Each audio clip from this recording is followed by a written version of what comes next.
22வது மாதம் கூட்டு தியானத்தை ஒரு வெள்ளி விழாக கூட கருதலாம். இங்கே கோயம்புத்தூர் அன்பர்கள், தியான வழி அன்பர்கள் துருவ நட்சத்திரத்தின் பேராற்றலை நாமும் பெற்று, நமது சார்புடையோர் அனைவரும் பெற்று, கோயம்புத்தூர் மக்கள் அனைவரும் அந்த துருவ நட்சத்திரத்தின் பேரருளை பெற்று அவர்களது வாழ்க்கையில் அறியாது சேரும் தீய வினைகளை அகற்றி, சாப வினைகளை அகற்றி, பாவ வினைகளை அகற்றி, பூர்வ ஜன்ம வினைகளை அகற்றி, அருஞான சக்தி பெற்று இல்லற வாழ்க்கையில் இருளினை அகற்றி நஞ்சின வென்று பேரருள் பெறும் அந்த அருள் சக்திகள் அனைவரும் பெற வேண்டும் என்று கோவை மாவட்ட தியான வழி அன்பர்கள் அவர்கள் எடுத்துக்கொண்ட முயற்சிகள் பெற வேண்டும் என்ற உணர்வினை வலுப்பெறச் செய்து அனைவரையும் அருஞானம் பெறச் செய்யும் நோக்குடன் இந்த 25 மாதங்களும் ஒன்று சேர்த்து அனைவரும் பெற வேண்டும் என்று இயக்கத்துடன் இருந்து இன்று 25வது மாதத்தை ஒரு வெள்ளி விழாவாகவும் அனைவரும் பெற வேண்டும் என்ற இயக்கமுடனும் அனைவரும் பெற வேண்டும் என்ற நோக்கமுடனும் இதை ஆரம்பித்துள்ளார்கள். உங்களுடைய வெற்றி நாளுக்கு நாள் நான் இங்கே வரும்போது இருந்த கூட்டமும் இப்போது 25வது மாதம் ஆகும்போது அநேகமாக இதை போல 10 மடங்கு கூடியிருக்குது என்று கூட சொல்லலாம். ஆகவே உங்கள் நினைவு எல்லோரும் அருளொளி பெற்று இல்லற வாழ்க்கையில் இருளை அகற்றி இன்று உலக விஞ்ஞானத்தால் ஏற்படும் கடும் இருளையும் வென்று நஞ்சினை அடக்கி அருஞானம் பெறும் அருள் சக்தி பெற வேண்டும் என்ற உங்களுடைய முயற்சிகள் நிச்சயம் உங்களுடைய மூச்சலைகள் காற்று மண்டலத்தையே பரிசுத்தமாக்கும் உணர்வாக பெற வேண்டும் என்று எமது பிரார்த்தனை. ஆகவே கேட்டுணர்ந்தோர் அனைவரும் நாம் இந்த வாழ்க்கையில் இந்த 25வது மாதத்தை கூட்டும் நோக்கமே கூச்சமின்றி நமது வாழ்க்கையில் நாம் பெற்ற சக்தியை நமக்குள் அனைவரும் பெற வேண்டும் என்ற நோக்கத்துடன் வழி அமைத்தது. நாம் இந்த தியான வழிகளில் எவ்வாறு நாம் வாழ வேண்டும், எவ்வழியில் வாழ வேண்டும் என்ற நிலையை கருத்துக்களை நாம் பரிமாறி அடுத்தவர்கள் பெற்ற இந்த உண்மையின் உணர்வை நாமும் பெற வேண்டும், அந்த அருள் சக்தி அனைவரும் பெற செய்ய வேண்டும் என்ற நோக்குடன் தான் இந்த 25வது மாத இன்று கூட்டு அமைப்பு நிலைகளையும் கூட்டு தியானத்தால் பெறும் சக்திகளை மக்களுக்கு எடுத்துக் கூறுதல் வேண்டும். ஏனென்றால் நாம் ஒரு நூலால் ஒரு பொருளை நாம் தூக்க முடிவதில்லை. பல நூல்களை இணைத்து அது கயிறாக திரிக்கும் போது வலுகொண்ட நிலைகளை தூக்குகின்றோம். இப்போ ஒரு மனிதன் கோபம் என்ற நிலையோ வேதனை என்ற உணர்வை பேசும்போது நாம் கேட்டால் அதற்கு வலு ஜாஸ்தி. வேதனை உண்ட உணர்வை நாம் நுகர்ந்தால் நமக்குள் அந்த வேதனை என்ற நிலையில் வந்து விடுகின்றது. விஷத்தின் தன்மை நமக்குள் ஊடுருவத் தொடங்கி விடுகின்றது. அந்த அணுக்கள் வளர்ச்சி பெற தொடங்கி விடுகின்றது. நமக்குள் ஊடுருவத் தொடங்கி விடுகின்றது. அந்த அணுக்கள் வளர்ச்சி பெற தொடங்கி விடுகின்றது. கோபம் என்ற நிலையில் வந்தாலும் இத்தகைய கொடூர உணர்வு நமக்குள் வந்து நமக்குள் இருக்கும் நல்ல குணங்களை இயக்க விடாது தடைப்படுத்தி விடுகின்றது. வேதனை என்ற உணர்வு நாம் அடிக்கடி நாம் நுகர நேருவோம் என்றால் நமது நல்ல குணங்களை செயலற்றதாக மாற்றி விடுகின்றது. இதை போன்ற நிலைகளிலிருந்து நாம் இந்த கூட்டு தியானங்களிலிருந்து தியானத்தின் வழிகொண்டு துருவ நட்சத்திரத்தின் உணர்வை நாம் பெற்று அனைவரும் பெற வேண்டும் என்ற ஏகுவித்த உணர்வினை ஒலி அலைகளாக ஒளிபரப்பு செய்யும் போது நமது செவிகளில் அந்த உணர்ச்சிகள் ஊடுருவுகின்றது. நமது உயிருக்கே எட்டுகின்றது. உயிர் வழி கண்ணுக்கு பாய்ச்சப்படுகின்றது. நாம் கூறும் உணர்வலைகள் அனைத்தையும் கவர்ந்து நுகரும்படி செய்கின்றது. வலுகொண்ட இந்த சக்தியின் தன்மையை நமது உயிர் ஓ என்று ஜீவ அணுவாக மாற்றும் கருத்தன்மை உருவாக்குகின்றது. நாம் அத்தனை பேரும் சேர்த்து அருள் மகிழ்ச்சி உணர்வுகள் பெற வேண்டும் என்று அனைவரும் பெற வேண்டும் என்ற இயக்க உணர்வினை நாம் சொல்லப்படும் போதுதான் நமது உயிர் அதை ஜீவ அணுவாக மாற்றும் கருவாக உருவாக்கி ஜீவ அணுவாக உருவாக்கிவிட்டால் நமது உடலிருந்து வெளிப்பட்ட உணர்வு இப்புவியில் படர்ந்திருப்பதை நாம் எண்ணும் போதெல்லாம் அந்த அருள் உணர்வு நமக்குள் அது பரவி நமக்குள் தனித்த ஒரு மனிதன் பேசிய அல்லது வேதனைப்படும் உணர்வோ கோபப்படும் உணர்வுகளை அடக்கும் ஆற்றலை நாம் பெறுகின்றோம். ஆகவே இதை எண்ணும் போது அனைவருடைய ஆட்சிகளும் நம்மளுக்கு உறுதுணையாகின்றது. ஆகவே அந்த அருளின் உணர்வை நமக்குள் பெருக்கி பெருக்கி பெருக்கி இந்த இல்லற வாழ்க்கையில் இருளை அகற்றி அகற்றி அகற்றி அருளி என்ற உணர்வை நமக்குள் கூட்டி கூட்டி அருள் உணர்வின் பேரருளாக நமக்குள் மாற்றி, பேரருள் என்றால் நமது சொல் பிறருடைய தீமைகள் அகற்றுவதும், நமது பார்வை பிறருடைய நிலைகளை தீமையிலிருந்து விடுபட செய்வதும், நமது பார்வை அனைவரும் பேரன்பு பெறச் செய்வதும், நமது சொல் ஒவ்வொருவரையும் மகிழச் செய்வதும் என்பதுதான் பேரருள் என்பது. நமக்குள் கூட்டும் உணர்வுகள் இன்று துருவ நட்சத்திரம் எப்படி இன்று பிரபஞ்சத்தின் உணர்வுகளை ஒளியாக மாற்றி அதன் ஒளியின் உணர்வுகளை அது பரவச் செய்வது நமது பூமி கவர்ந்து நம் பூமிக்குள் பரவச் செய்கின்றது. இதனை நுகரச் செய்வதன் துருவ தியானமும் நம் பூமியில் பரவிருப்பதை நமக்குள் அடிக்கடி நமக்குள் கவர்ந்து அந்த அணுக்களாக பெறச் செய்வதுதான். ஆகவே நாம் ஒவ்வொருவரும் நமது வாழ்க்கையில் நமக்கு நாமே பாதுகாத்துக் கொள்ள வேண்டும். சிலர் ஒருவரும் பாதுகாப்பதில்லை. ஆகவே நாம் கோபம் என்ற உணர்வை நுகர்ந்தால் அவை நம்மை இயக்கி விடுகின்றது. இதே போல கோபமோ வெறுப்போ சலிப்போ சஞ்சலமோ பயமோ கோபமோ குரோதமோ போன்ற உணர்வுகள் நம்மை இயக்கி விடுகின்றது. நம்ம நல்ல குணங்களை செயலற்றதாக மாற்றி விடுகின்றது. இதை போன்ற சந்தர்ப்பம் வரும்போதெல்லாம் நாம் கூட்டு தியானத்தில் அனைவரும் இது பெற வேண்டும் என்ற இந்த நினைவினை நாம் கூட்டினால் வலுகொண்டதாக நமக்குள் மாறி தீமை என்ற உணர்வை அகற்றி தீமையற்ற உணர்வின் தீமையை மாற்றிடும் அருள் உணர்வாக, அதாவது நாம் ஒரு குழம்பு வைக்கும் போது பல பொருளுடன் சேர்த்து காரத்தையோ புளிப்பையோ அது குறைத்து அது சமப்படுத்தும் போது சுவையாவது போல நமது வாழ்க்கையில் தனித்த முறைகள் வேதனையோ கோபமோ குரோதமோ இவை அனைத்தையும் அதை அடக்கி அந்த நல்ல உணர்வுகளை மாற்றி அமைக்கும் சக்தியாக நாம் அமைத்ததே இந்த கூட்டு தியானத்தின் நோக்கம். ஏனென்றால் நாம் ஒரு பொருள் தனித்து இருக்கும் போது காரம் காரமாக இருக்கின்றது, புளிப்பு புளிப்பாக இருக்கின்றது, உப்பு உப்பாக இருக்கின்றது, கைப்பு கைப்பாக இருக்கின்றது. ஆகவே நாம் அதாவது கசப்பென்ற நிலைகளோ அல்லது விஷம் என்ற நிலைகளோ தனித்திருக்கும் போது கர்ணக்கிழங்கு விஷமாக இருக்கின்றது. அதனை புளியை வைத்து அடக்கி காரத்தை போட்டு உணர்ச்சி ஊற்றி அதே சமயத்தில் உப்பை கூட்டி சுவையாக பார்த்துவது வேண்டும். நாம் எத்தனை விதமான குணங்கள் இருப்பினும் அனைவரும் நலம் பெற வேண்டும் என்ற உணர்வினை ஒளி அலைகளை நாம் பரப்பப்படும் போது அந்த துருவ நட்சத்திரத்தின் உணர்வு நமக்குள் பெருக்கி பெருக்கி அதன் வலிவின் தன்மை கொண்டு நாம் சொல்லாக வெளியிட்டு அனைவரும் பெற வேண்டும் என்ற உணர்வினை அனைவரது செவிகளிலும் படும்போதுதான் இந்த உணர்வு உயிருக்கெட்டி உணர்வை கண்ணுக்கு பாய்ச்சி கண்ணின் பணி கொண்டு பூமியில் பரவி இருப்பதையும் நமக்குள் சொல்லும் உணர்வை கவர்ந்து அத்தகைய வலுகொண்ட அணுவாக உருவாக்குவதுதான் இந்த கூட்டு தியானத்தின் அமைப்பு. ஆக நாம் குழம்பு பல வகையும் வைத்து சுவையாக மாற்றுவது போன்று பலரும் ஒன்றாக சேர்த்து அனைவரும் நலம் பெற வேண்டும், இருவிலிருந்து அகற்றப்பட வேண்டும், நஞ்சிலிருந்து விடுபட வேண்டும், பேரருள் பெற வேண்டும், மகிழ்ந்து வாழ வேண்டும் என்ற உணர்வை நாம் அனைவரும் சொல்லும் போது இந்த கூட்டமைப்பின் உணர்வின் சக்தி நமக்கு பேரருள் சக்தியாக மாறுகின்றது.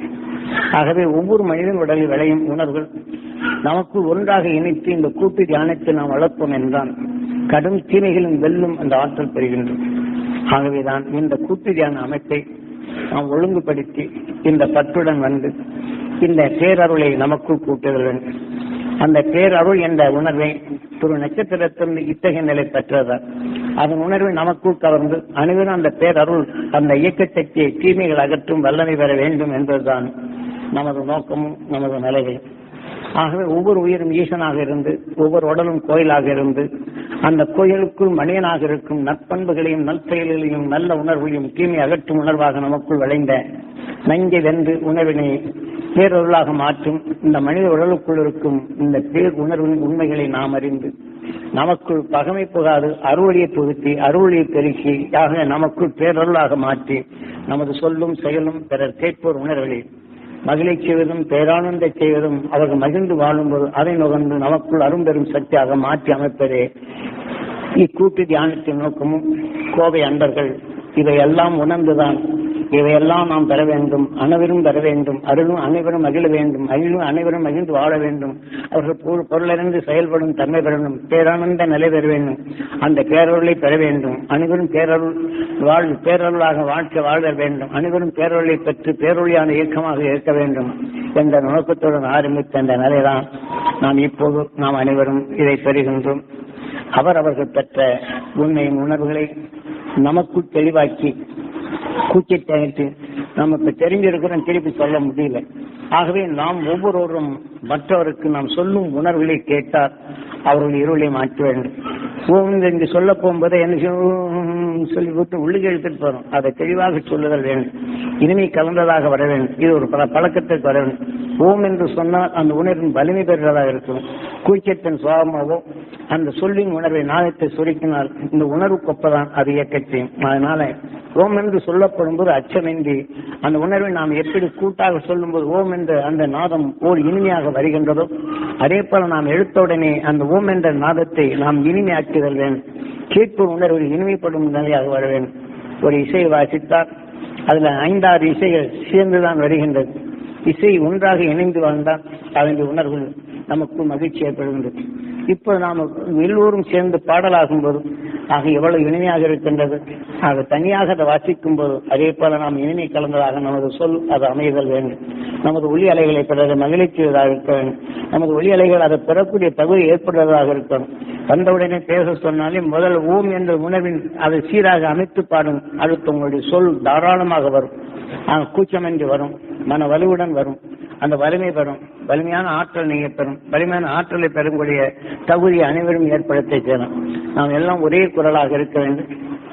எப்படி திரு நட்சத்திரம் பேரல்லாக இருக்கின்றதோ அதே போல நமது தியானவழி எங்களுடைய ஒளி அதை ஓம் என்ற இந்த உணர்வு காதல் கேட்டாலே அவர்கள் பின் பறந்து ஓடும் நிலைகளில் மகிழ்ச்சி பெறும், ஆனந்தம் பெறும். அந்த தகுதியாக நாம் பெறச் செய்வதே இதன் நோக்கம்.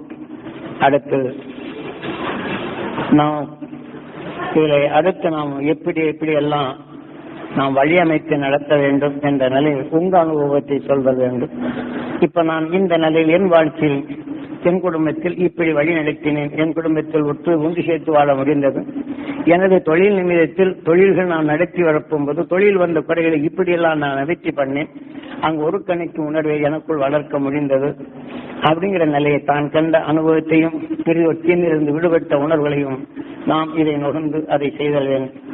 இரண்டாவது, நாம் கொடுத்த தியான வழி புஸ்தகங்களை நாம் எங்கிருந்து தபோவனத்தில் எது வெளிப்படுகின்றதோ அதை அனைத்தும் திரும்ப திரும்ப படித்தல் வேண்டும். ஒரு கூட்டு தியானம் நடந்தாலும் முதல்ல அந்த புஸ்தகங்களை எடுத்து ஒரு புஸ்தகமாக அது படித்து அது சொல்லுதல் வேண்டும். அந்த சொல்லப்படும் போது எல்லோருக்கும் அந்த நினைவேண்டல் வரும். பின் இதை பேசப்படும் போது அருஞானம் தன்னாலே வரும். ஆகவே நாம் அந்த நூல்களை வெளியிட்டதை பூஜாரிகள் தெளிவாக வைத்துக் கொள்ள வேண்டும். ரொம்ப பதனமாக வைத்துக் கொள்ளும். அனாவசியமாக வெளியே வீசி விடக்கூடாது. ஏனென்றால் அதன்று நமது வரவேற்பு காலில் இருந்தால் அது ஒரு புஸ்தத்தை உயிரே கடவுளை என்று வைக்கலாம். அல்லது ஒவ்வொரு புஸ்தகங்களும் இது ஒவ்வொன்ற அனைத்தும் தூக்கி போடக்கூடாது. ஒரு புஸ்தத்தை வைத்து வருவோர் அந்த படிக்கும் நிலை வர வேண்டும். இப்ப சாதாரண நம்ம வீட்டுக்குள் யாராவது வர்றாருன்னா கொஞ்ச நேரம் எதிர்பார்த்திருப்பார்கள். அந்த நேரத்தில் இதை படித்து பாருங்கள் என்று ஒரு போர்டை மட்டும் எழுதி வைக்கணும். இதை படித்து அதனுடைய சக்தியை பெறுங்கள் என்ற போர்டை எழுதி வைங்க. அப்போ அதை உற்று பார்ப்பார்கள் என்ன என்று அந்த நோக்கங்கள் வரும். இப்படி ஒவ்வொரு புத்தகங்களாக வைத்து அந்த உணர்வின் உண்மையை உணரச் செய்யும். வாய்வழி சொல்வதற்காகவும் படித்த நிலையிலே அவருக்குள் கருத்தில் ஆழப்பறிந்து அதன் செயலாக அவர் மாற்றி அமைக்கும் சக்தி வேணும். அதே சமயத்தில் நாம் மற்றவருடன் பழக போகும்போது சொல்லும் போது நாம் சரியாக கேட்கவில்லை என்றால் நான் இதை பற்றி சொன்னா கேட்க மாட்டாங்கன்னு அலட்சியமோ அல்லது அவங்க மேல வருத்தமோ அவங்கள பற்றி செயலை சோர்வடையதோ கூடாது. ஆக எப்படியும் உண்மையை உணர்வார்கள். அவர்கள் மெய்ப்பொருளை காண்பார்கள். மெய்ப்பொருள் காணும் அருசக்தி பெறுவார். அனைவரும் நலமாக்கும் உணர்வுகள் அங்கே விளையும். அவர் உடலுக்குள் இருக்கும் அனைத்து நல்ல உணர்வுகளும் நலமாக வளரும். நன்மைகளும் சக்தியாக வளரும். அப்படி என்ற நிலையை நமக்குள் வளர்த்து கொண்டார். நாம் அவரை பற்றி நாம் எண்ணப்படும் போது நமக்குள் அந்த உணர்வை நமக்குள் சேர்த்து இணைத்து ஒன்று சேர்த்து வாழும் தன்மை நமக்குள் கொண்டு வருகின்றோம். என்றால் கேட்கவில்லை என்றால் வெறுப்பின் உணர்வை நாம் நுகரப்படும் போது அந்த உணர்வின் அணுக்களாக நமக்குள் விளைந்து விட்டார். ஏனென்றால் யோ என்று ஜீவ அணுவாக மாற்றும் கருவாக மாற்றி நம் உடலுக்குள் சேர்க்கப்படும் அத்தகைய அணுவாக உருவாகிவிடும். அதான் பிரம்மா என்பதும் அத்தகைய அணுக்கள் எத்தகைய சலிப்பின் சோர்வின் தன்மை பெற்றமோ அந்த அணுவின் தன்மை விளைந்து விட்டால் அவரை பார்க்கும் போதெல்லாம் அவர் மேலே சோர்வடைய செய்வதும் அல்லது வெறுப்பான நிலையும் நமது சொல்லை வலுவான நிலையை சொல்ல முடியாத நிலை கூட ஏற்படலாம். ஆனால் அவர் கேட்க மாட்டார் என்ற நிலைக்கும் கேட்க மாட்டார் என்ற நிலையும் வெறுப்பின் காரணமாக அவருக்குள் அழுத்தமாகவும் சில கோபமாகவும் சொல்லக்கூடிய தன்மையானது பணிவும். ஆக அந்த பண்பை பாய்ச்சி பண்பினை ஏற்றுக்கொள்ளும் பருவத்தை நாம் பெற்ற வேண்டும். ஒவ்வொரு நொடிகளையும் ஒவ்வொருவரும் நமது பண்பை அவர்கள் பருகும் தன்மையை பெற செய்வதே நமது நோக்கமாக இருக்க வேண்டும். ஏனென்றால் யாரும் தெரிந்து தவறு செய்யவில்லை. சந்தர்ப்பத்தால் நுகர்ந்த உணர்வுதான் இவ்வாறு அவர்களை செயல்படுத்துகின்றது. அதிலிருந்து நாம் விடுபடும் நிலையில் வர வேண்டும். உதாரணமாக நாம் தியான வழி அன்பர்கள் நமது குடும்பத்தில் நாம் எப்படி வாழ வேண்டும், என் நிலையில் வாழ வேண்டும் என்ற நிலையை நமக்குள் வாழ்ந்து காட்டி நம்மை பார்த்து மற்றவர்கள் வாழ்ந்து அந்த உண்மையின் உணர்வாக வாழச் செய்தல் வேண்டும். நமக்குள் நாம் எதை பார்க்கின்றோமோ, நாம் ஒருவர் தவறு செய்கிறார் என்றால் அந்த தவறு உணர்த்து குற்றவாளி என்றோ குற்ற உள்ளவர்களோ என்று நாம் சொல்லுகின்றோம். ஆனால் நமது குடும்பத்தில் நமது மக்களையும் கணவன் மனைவியும் எப்படி வாழ்கின்றோம், மகிழ்ந்து வாழ்கின்றோம் என்று வாழ்ந்து காட்டப்படும் போது அடுத்து நம்மை பார்ப்போருக்கும் அந்த உணர்வு தோன்றும். ஆக அந்த உணர்வு தோன்றினால் நம்மை பார்க்கும்போது நல்ல உணர்வு அவருக்குள் விளையும் தன்மை வருகின்றது. நமக்குள் நம்ம சஞ்சலம் சலிப்பும் எடுத்து வளர்த்து கொண்டால் அடுத்தவர்கள் நம்மை பார்க்கும்போது அதே உணர்வு அவர்களுக்குள் விளைய தோன்றுகிறது. ஆக நமது பண்புகள் எவ்வாறு இருக்க வேண்டும், ஒவ்வொரு மனிதன் உயிரும் ஈசனாகவும் அந்த உடல்கள் ஆலயமாகவும் சிவமாகவும் மதித்து சிவன் வீட்டிற்கும் சிவனாக அமைந்திருக்கும் அந்த உடலை ஆக மகிழச் செய்யும் உணர்வுகள் பெற வேண்டும் என்ற நோக்குடன் நாம் இருந்தோம் என்றால் பிறர் கூறும் குறைகளை நமக்குள் ஏற்காது, அதை நாம் மாற்றி அமைத்து விடலாம். ஆனால் இதே சமயத்தில் நாம் அதிகமாக மாற்றி அமைத்த முயற்சி எடுத்தாலும் ஒரு சிலர் அவருடைய பிடிவாத குணம் இருந்தால் அவருடன் நாம் பேச்சை நிறுத்திக் கொள்வதும் அது நல்லது. ஏனென்றால் பேச பேச அந்த உணர்வுகள் நமக்குள்ளே மாறும். அதனால நமக்குள் மாறாது. ஏனென்றால் ஒரு பாலுக்குள் விஷம் பட்டாலோ காரம் பட்டாலோ அந்த உணர்ச்சிகளை தோன்றும். பாலை போல மனதை வைத்து பிறருடைய கார உணர்ச்சிகளை அதிகமாக நாம் கேட்டறிந்தால் நிலை நம்முடைய உணர்ச்சிகள் கோபமாகும். நாம் அவருடைய நிலைக்குத்தான் நாம் போக வேண்டிய நிலை வரும். அவர் சீக்கிரம் நல்ல உணர்வும் சக்தி பெற வேண்டும் என்று உங்களுடைய வார்த்தையை சுருக்கிக் கொள்ளுங்கள். அப்போது அவர்களும் எதை எடுத்தாலும் நீ நலமா இருக்க வேண்டும், நல்லதா இருக்க வேண்டும், உன் குடும்பம் பற்றுடன் இருக்க வேண்டும், பகலுடன் இருக்க வேண்டும் என்ற ஆசீர்வாதத்தை மட்டும் கொடுத்து இதை போன்ற நிலைகள் வரப்படும் அவங்களை மாற்றி அமைக்கும் சக்தி வரும். இதே போல ஒவ்வொரு நிமிடத்திலும் நம் குடும்பத்தில் குழந்தைகள் கல்வியிலோ மற்றவர்களோ குறையாக இருந்தால் அந்த குறைகின்ற உணர்வு அகற்றி வச்சு அவன் தெளிவாவான், அருண் ஞானத்தை பெறுவான், கல்வியின் சிறந்தவன் ஆவான், சிறந்த நிலைகள் பெறுவான் என்று நீங்கள் ஒரு நிமிடம் ஆத்ம சுத்தி செய்து இந்த நிலையை எண்ணுங்கள். அந்த குழந்தைகளும் பண்படும் குழந்தைகளாக வளரத் தொடங்கிவிடும். ஆகவே நமது பண்பினை அனைவரும் பெற செய்ய வேண்டும். அதைக் கண்டு நாம் மீண்டும் தன்னை பெற வேண்டும் என்று வாசித்து அடுத்து நம் அனுபவங்களை பேசும். கண்டிருந்த நிலைகளும் மற்ற காவிய தொகுப்புகள் திருமூலர் போன்ற நிலைகளும் மற்ற ஞானிகள் வெளியிட்ட நூல்களை சிலர் அதிகமாக படித்திருக்கலாம். அதனை எடுத்து அந்த கருத்தினை இன்று நமது குருநாதர் காட்டிய நிலைகளுக்கு ஒப்பிட்டு இயற்கை உண்மையிலே நாம் விளக்கு கூறும் நிலைகளும் நாம அவர்களுக்கு ஞானிகள் கூறிய உணர்வுகளை நாம் அதை பண்படும் நிலையாக மாற்றி அமைக்கும் சக்தியாக நாம் இணைந்து வாழும் தன்மையாக வர வேண்டும். ஆகவே அதை பரீட்சீவர்கள் என்று வேண்டிக் கொண்டு அடுத்து உங்களுடைய அருள் ஆனந்த சக்தி உங்களுக்குள் பெற்றதையும் பேர் அருளை உங்களுக்குள் வளர்த்த நிலையும் உங்கள் பேச்சும் மூச்சும் அனைவரும் அறிய செய்யும் ஆற்றலாகவும் தெளிவான உள்ளம் பெற்று பேரொளி என்ற உணர்வுகளை எல்லாவற்றையும் அறிந்திடும் ஆற்றல் பெறச் செய்யக்கூடிய நிலைக்கு நீங்கள் ஒவ்வொருவருடைய உபதேசமும் உங்களுடைய அனுபவம் மற்றவர்களை தெளிவாக்க வேண்டும் என்று பிரார்த்தித்து வேண்டிக் கொள்கின்றேன்.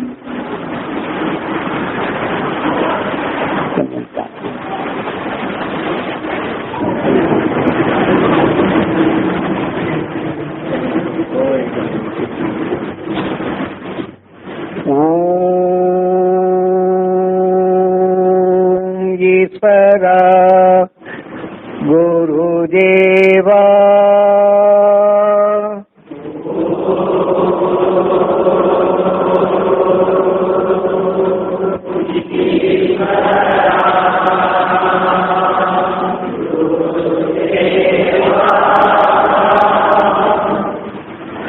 அதாவது ஓம் ஈஸ்வரா குருதேவா என்றால் நமது உயிர் நமது உடலுக்குள் ஓ என்று இயங்கிக் கொண்டே உள்ளது.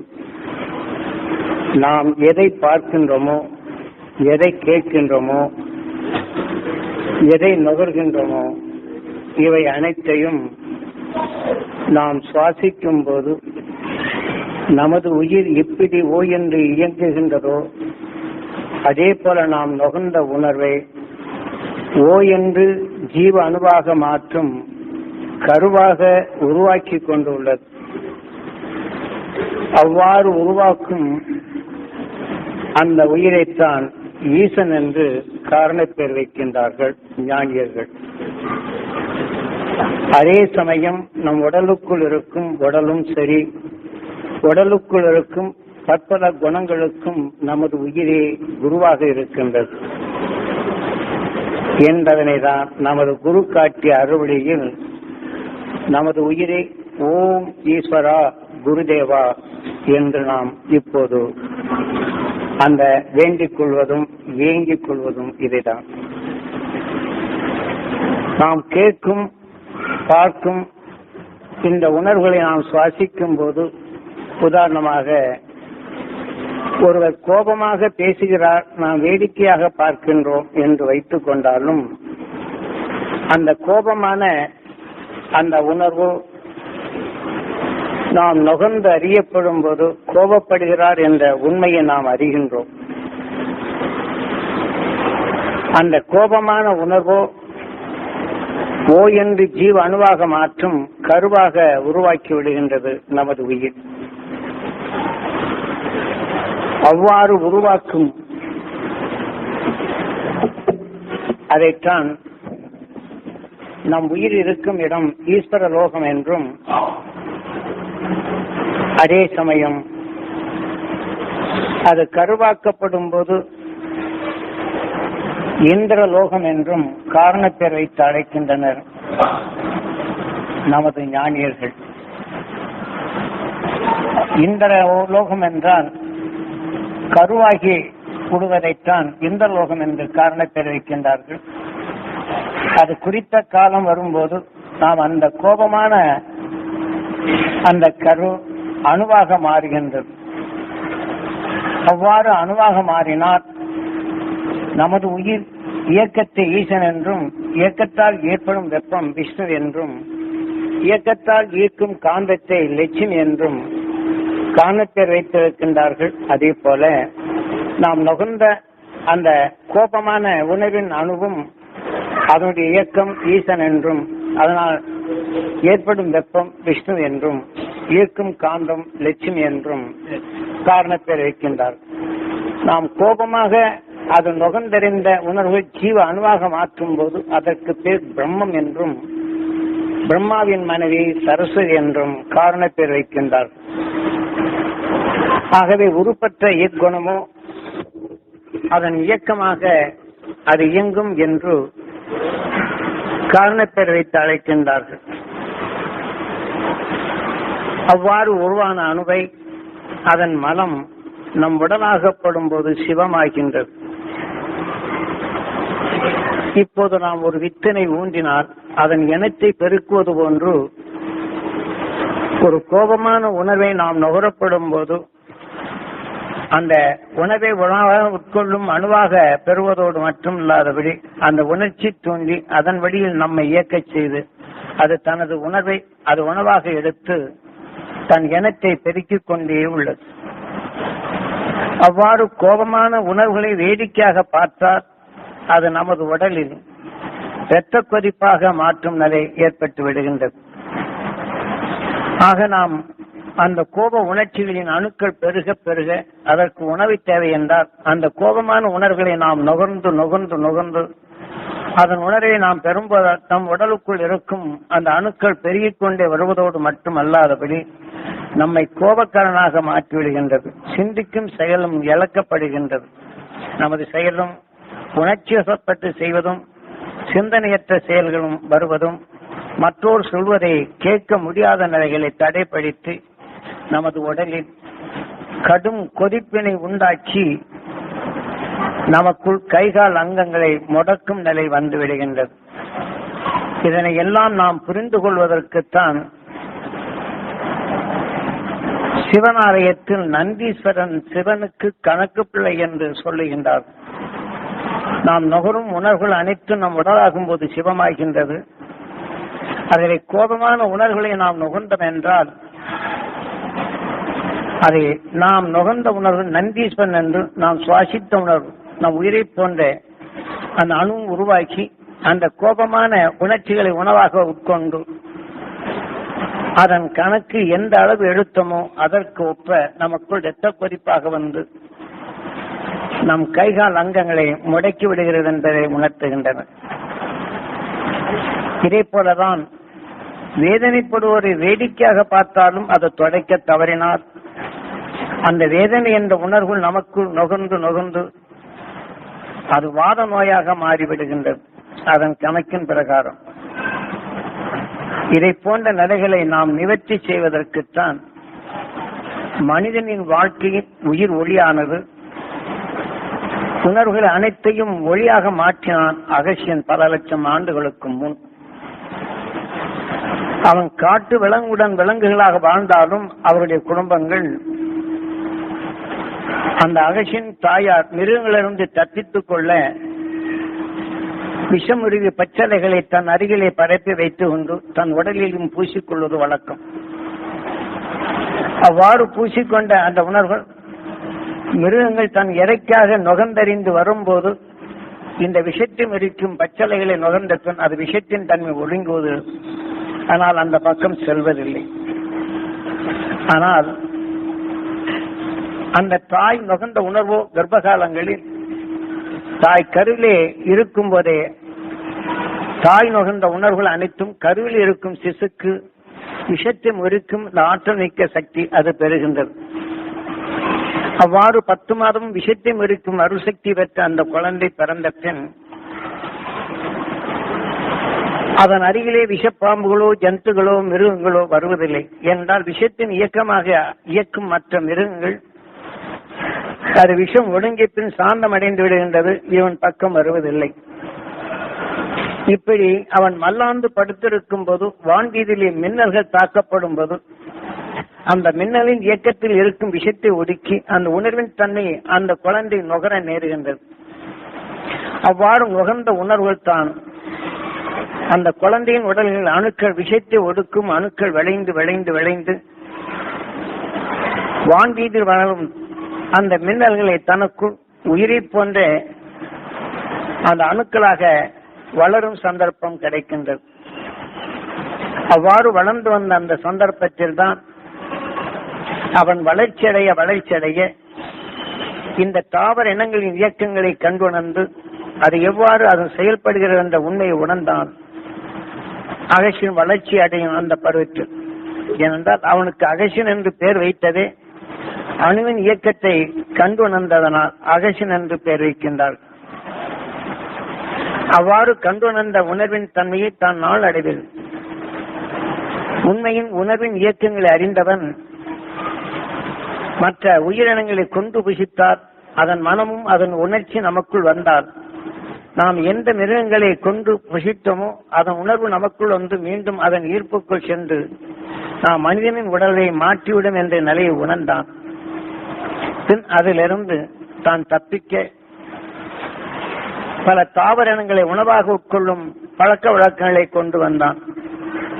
அவ்வாறு தாவர இனங்களின் பச்சையாக உணவாக உட்கொண்டால் அதன் மனமும் இப்போ ஒரு ஆடு எத்தகைய தாவர இனங்களை உட்கொள்ளுகின்றதோ அதன் ஈர்ப்புக்கு அழைத்து சென்று விடுகிறது என்ற உண்மையை உணர்ந்தான்.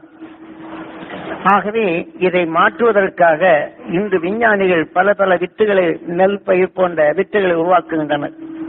அதை போல முதலில் உணவுக்காக பல பயிரினங்களை செய்து அதை வேக வைத்து பல பொருள்களை இணைத்து சுவையாக உட்கொள்ளும் அந்த நிலையை பெற்றவன் முதல் அகசியன். ஆகவே ஒரு வித்தை விளை வைத்து வைத்தால் அது மீண்டும் முளைக்காது. ஆகவே இதை போன்று பல உணர்வுகளை சுவையாக உட்கொள்ளும் இந்த உணர்வு ஏற்படும் போது தனது உடலுக்குள் விஷத்தின் தன்மை மாற்றி தான் சுவைமிக்க உணவின் அணுக்களை அங்கு உருவாக்க கற்றுக்கொண்டான் அகசியன்.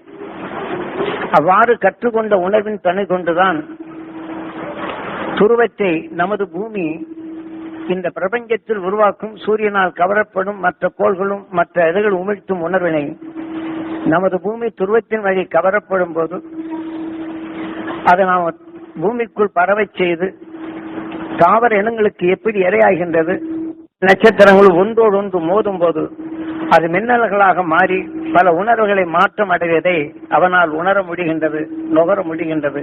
நுகர்ந்த உணர்வுகள் அவனுக்குள் அணுவாக விளைகின்றது.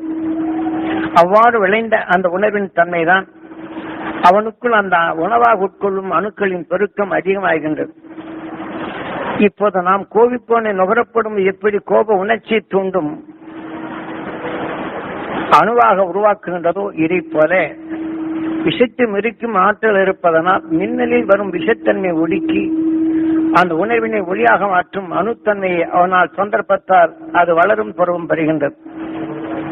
ஆகையினால் அவன் வாழ்க்கையில் இத்தகைய உணர்வை அவனுக்குள் பெற்று அவன் வாழ்நாளில் திருமணம் ஆகும் போது தான் பெற்ற உண்மையின் உணர்வுகளை தான் மனைவிக்கு எடுத்துச் சொல்லி மனைவியும் தன்னை போல காணும்படி செய்து தான் கண்ட உண்மைகள் மனைவி பெற வேண்டும் என்றும் மனைவி தன் கணவர் மேலும் உயர வேண்டும் என்றும் அவர்கள் இருமனும் ஒன்றென இணைந்து அதன் வழிகளில் எதை துருவைத்து எல்லையாக வைத்து தனக்குள் நுகர்ந்தனரோ அந்த இருவுயிரும் ஒன்றென இணைந்து அவர்கள் நட்சத்திரங்கள் உணர்வுகளை தனக்குள் அது உணர்வாக எடுத்துக் கொண்டதனால் இன்று வான்வீதியில் வெளிப்படும் நட்சத்திரங்கள் உமிழ்த்தும் சூரியன் எவ்வாறு தனக்குள் மாற்றிக் கொள்ளுகின்றதோ அதே போல இவர்கள் அந்த நட்சத்திரங்கள் இயக்கங்களை ஒளியாக மாற்றி இன்று ஒளியின் சரீரமாக இருக்கின்றனர். கணவனும் மனைவியும் இருமனமும் ஒன்றென இணைந்து பேரானந்த நிலைகள் கொண்டு இன்றும் வாழ்ந்து கொண்டுள்ளார்.